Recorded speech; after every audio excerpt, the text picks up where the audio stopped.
Tour is the biggest project I've worked on. I mean, just the sheer volume of music that we're creating.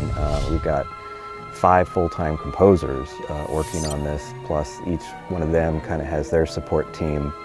And all of us have to work together, and we have common themes that we're using. And I wrote one theme, Mark wrote one theme, and then we have to use each other's, and that's been a real interesting challenge. You try and put together a team of diverse composers that can cover a lot of ground for the types of scenarios you might have in the game. So we have guys that specialize in battle music, and I'm really good at some of the dark, moody stuff. For the Jedi Order, I was asked to start with John Williams' Yoda theme and then kind of take it somewhere a little new. And so basically just looking at Williams' Yoda theme and then sort of exploring it some more and seeing, kind of how I can develop that melody into something that becomes sort of like an extension of the Yoda material. So in the beginning, I wasn't sure how it was going to work, but as we've been working on the project, we've all developed a pretty good working relationship. I mean, we're friends, and now we understand each other. And I just heard a couple cues that Lenny Moore had written that were based off of something I wrote, and it was,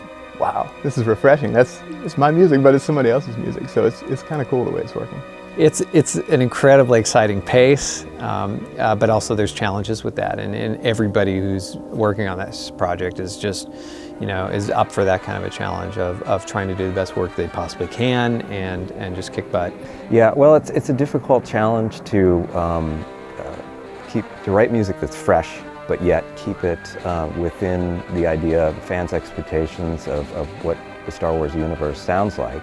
My approach was really to just immerse myself in listening to that music for as much time as I could and make it a part of my being, and just hopefully, rather than try to rewrite John Williams' music, just write what comes naturally because I've been exposed to it so much. The object is not to photocopy anything that John Williams did. It's more of a starting off point, and also the game dictates in any, whether it's a Star Wars game or any game, the game dictates what you write for it musically. So in this game, it's set way before the Star Wars films as far as the timeline and the story. So that gives you a little bit of freedom inherently. The key is to honor the traditions that have been set up by John Williams in the films and other Star Wars games that have come previously. I just look at how would you feel if you were in the place. How have my personal experiences, just as a human being, how would I feel if I were placed in Tython? And all of a sudden I'm this Padawan who thinks he's amazing, and I'm placed in this dangerous environment. What would that sound like in my emotions? And then I just score to that. We've basically had to decide, what themes do we need as focal points, anchor points for the game. And it's class characters, like I mentioned, and then factions, Imperial versus Republic, the individual theme for both of those factions. And then planetary themes, there's planets that are in the films. If they're in the films and there's a reference for it, we try to make a nod to that. We tried to schedule out each planet to be generally composed by one, to be handled entirely by one composer, so that they can develop their themes over the course of the planet. They can have one theme, one melodic idea that recurs in several different cues, just so that each planet has its own identity. You do want to establish themes, you do want to reference those themes, and you want to develop them throughout the larger experience. Film is a little more, it's set in stone by the end. It's locked to picture. Every single event is going to lock. Here it's, there's a lot more interactivity. It's more of an open experience, but I think from a compositional standpoint, you still need to develop very strong themes and then be able to develop them, make them interesting, expand them, and know when to reference the various themes so that it ties together, it makes sense, and it also sort of guides the user experience. You start with the principle that the story will never be done. And what I mean by that is that each person that subscribes to an MMO has a story within. You might, as a designer of a game, you're going to have a storyline that you want players to follow, but the individual people playing the game have their own little storylines. And if you have people that are role players, they're going to create a whole backlog of story. And so to me, the fun challenge with that is to just recognize that all these, it's stories within stories, and so you start by speaking to bigger themes. What I found out is a lot of the people out there in the orchestra who, you know, may play Mozart and Beethoven and everything like that with the San Francisco Symphony or opera and tour all over the world, they're thrilled to be doing Star Wars, and they're thrilled that the level of writing is a lot more challenging with this style of music for them to play.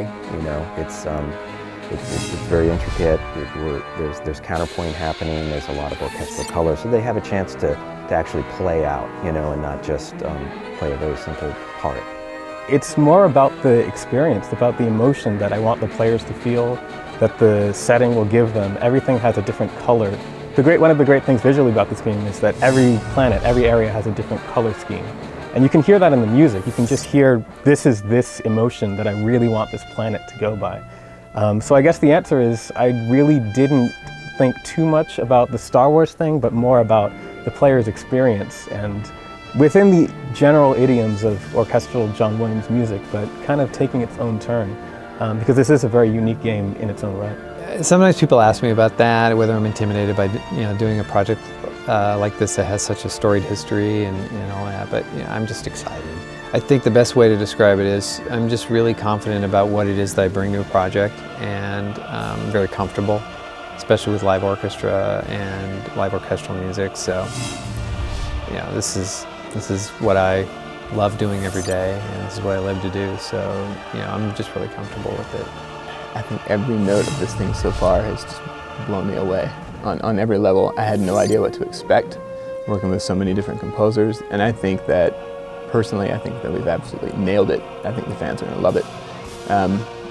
Time will tell, of course, but we definitely have tackled a tough task, and as far as I can tell, we've hit every mark along the way. I think it's brilliant.